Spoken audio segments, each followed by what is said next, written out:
ध्यान दीजिएगा दोस्तों, बुर्का, हिजाब, दाढ़ी, टोपी, हलाला, 3 तलाक, CAA, NRC, लाउड स्पीकर, मदरसा और नेहरू ये अमृत काल के प्रिय विषय हैं। जैसे बारिश काल में मेढक का टर्र टर्र बोलना स्वाभाविक है, बिल्कुल वैसे ही अमृत काल में मुसलमानों की किसी भी वस्तु और विषय पर बोलना अमृत काल का विशेष अधिकार है। जैसे हिंदी साहित्य काल में आदिकाल, भक्तिकाल, रीतिकाल, आधुनिक काल हुए, कुछ वैसा ही अमृत काल है। वह विषय हिंदी नहीं है, वह हिंदू और मुसलमान विषय है। अमृत काल के 9 साल हिंदू मुसलमान करते हुए ही बीते हैं। अब फिर से चुनाव आ रहे हैं और 2024 के लोकसभा चुनाव का मौसम भी बनने लगा है और चुनावों से पहले एक बार मूसलाधार तरीके से हिंदू मुसलमान होना वक्त की डिमांड है। विषय ऐसा होना चाहिए जिससे हिंदू कम्युनिटी खुश हो और मुस्लिमों के लिए ऐसा होना चाहिए जिसे वो न निगल पाए और ना ही उगल पाए। विरोध करें तो देश विरोधी कहलाएं और चाह करके भी उस विषय के साथ आ ना पाए। 2024 से पहले सरकार ने ऐसा ही एक विषय खोज कर निकाला है और उस विषय का नाम है यूनिफॉर्म सिविल कोड यानी समान नागरिक संहिता यानी UCC। समान नागरिक संहिता का मतलब है एक देश और एक जैसे नागरिक अधिकार और नियम। अब सवाल ये नहीं है दोस्तों, सवाल ये है कि यूनिफॉर्म सिविल कोड के नियम क्या होंगे, क्योंकि भारत तो लोकतांत्रिक देश है। यहाँ हर धर्म को अपने हिसाब से अपने कपड़े पहनने, अपने हिसाब से पूजा पाठ करने, प्रार्थना करने की आज़ादी है। अपने हिसाब से शादी बारातों में रस्म रिवाज मनाने की आज़ादी है। तीज त्योहार अपने अपने धर्म के मुताबिक मनाने की आज़ादी है। भारत तो वो देश है जहाँ मान्यताओं के आधार पर नियम और कानून बने हुए हैं और यूनिफॉर्म सिविल कोड का मतलब होता है हर धर्म, जाति, लिंग के लिए एक जैसा कानून। अगर सिविल कोड लागू होता है तो शादी, तलाक, बच्चा गोद लेना और संपत्ति के बंटवारे जैसे विषयों में सभी नागरिकों के लिए एक जैसे नियम होंगे। यानी या तो शादी में कबूल है चल सकता है या फिर 7 फेरे चल सकते हैं। सब सवाल ये है कि यूनिफॉर्म सिविल कोड में आखिर कौन सा नियम लागू होगा। अभी के कानून के हिसाब से भारत में हिंदू एक ही शादी कर सकता है। दूसरी शादी के लिए उसे पहली शादी को खत्म करना होता है। शादी को खत्म करने का अदालत प्रोसेस है, लेकिन मुस्लिम धर्म में 4 शादियां अलाउड हैं। शादी के नियम यूनिफॉर्म सिविल कोड में जब सबके लिए एक जैसे हो जाएंगे या फिर जो नियम अभी हिंदुओं के लिए है वही नियम अगर सबके लिए हो जाएंगे तो मुस्लिमों को एक शादी की बाध्यता रहेगी। एक देश के नागरिकों के लिए एक जैसे नियमों की बात होगी तो फिर सवाल ये भी है कि बुर्के का क्या होगा, शरिया कानूनों का क्या होगा। अगर सबके लिए नियम एक जैसे होंगे तो फिर मदरसों का क्या होगा। क्या एक ही स्कूलिंग व्यवस्था लागू की जाएगी? क्या मदरसा कॉन्सेप्ट अब खत्म हो जाएगा?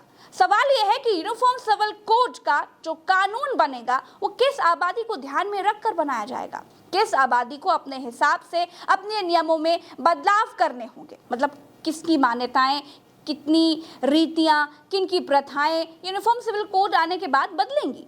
क्योंकि विधि आयोग ने यूनिफॉर्म सिविल कोड के लिए धार्मिक संगठनों से और दूसरे जिम्मेदार संगठनों से 30 दिन में ऑनलाइन सुझाव मांगे, क्योंकि ये तय है कि यूनिफॉर्म सिविल कोड का कानून यानी समान नागरिक संहिता में सबके लिए नियम एक जैसे होंगे और संविधान के मुताबिक होंगे।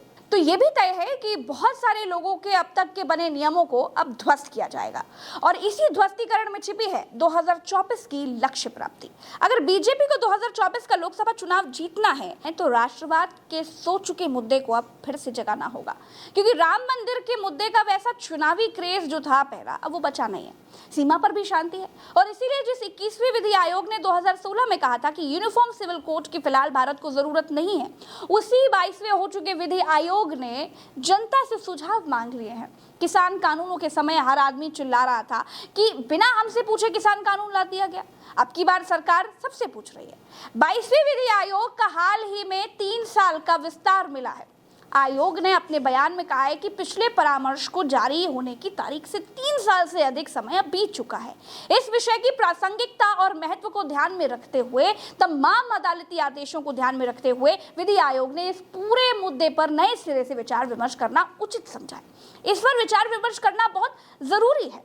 विधि आयोग के मेन 3 काम होते हैं। पहला, ऐसा कानूनों की पहचान करना जो अब प्रासंगिक नहीं रह गए और उन्हें तत्काल खत्म कराना। दूसरा, ऐसे कानूनों की पहचान करना जो आज के हिसाब से नहीं है और उनमें संशोधन या बदलाव किए जाने की जरूरत है। तीसरा, ऐसे कानूनों की पहचान करना जिनमें संशोधन या बदलाव जरूरी है और इन संशोधन का सुझाव देना। दोस्तों, विधि आयोग का काम आखिर कैसे चलता है? उसकी फंक्शनिंग कैसे होती है, ये भी आपको जानना जरूरी है। विधि आयोग आमतौर पर केंद्र सरकार या सुप्रीम कोर्ट या हाई कोर्ट के आदेशों और उनके फैसलों के आधार पर किसी प्रोजेक्ट पर अपना काम करता है। कुछ मामलों में विधि आयोग स्वतः संज्ञान लेकर के भी काम शुरू कर सकता है। दोस्तों, आपको ये भी जानना चाहिए कि ये कानून कैसे बनेंगे। विधि आयोग केंद्र सरकार को राय वगैरह इकट्ठा करके एक ड्राफ्ट में देगा कि देखिए Modi ji, common civil code पर जनता ये चाहती है, धार्मिक संगठन ये चाहते हैं, और कॉमन सिविल कोड में और क्या क्या अच्छा हो सकता है, ये विधि आयोग ड्राफ्ट बना करके केंद्र सरकार को देगा। और अगर केंद्र सरकार को ठीक लगेगा तो फिर उस ड्राफ्ट को बिल के जरिए संसद में पेश करेगी। संसद की मंजूरी मिलने के बाद ही इस पर कोई कानून बन सकता है। लेकिन भारतीय जनता पार्टी का पिछला इतिहास बताता है कि मोदी जी जो लागू करना चाहते हैं वो लागू कर देते हैं, अध्यादेश ले आते हैं।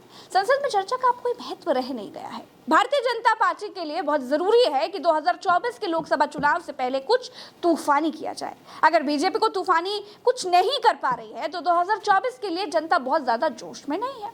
राहुल गांधी की छवि पहले के मुकाबले अब कुछ सुधर गई है। बिहार में लालू और नीतीश साथ आ गए हैं। मध्य प्रदेश की जनता तोड़फोड़ करके बीजेपी ने जो सरकार बनाई उससे नाराज है। महाराष्ट्र में भी शिवसेना कांड से लोगों में बेहद गुस्सा भरा पड़ा है। यूपी, पंजाब, दिल्ली में हालात बीजेपी के लिए पहले जैसे अब नहीं रह गए।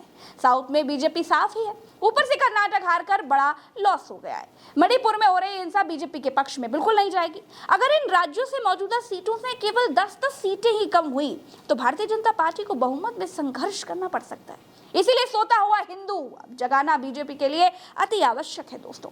और बीजेपी को लगता है कि कॉमन सिविल कोड से काम बन जाएगा। आज के लिए इतना ही, चलते हैं, नमस्कार।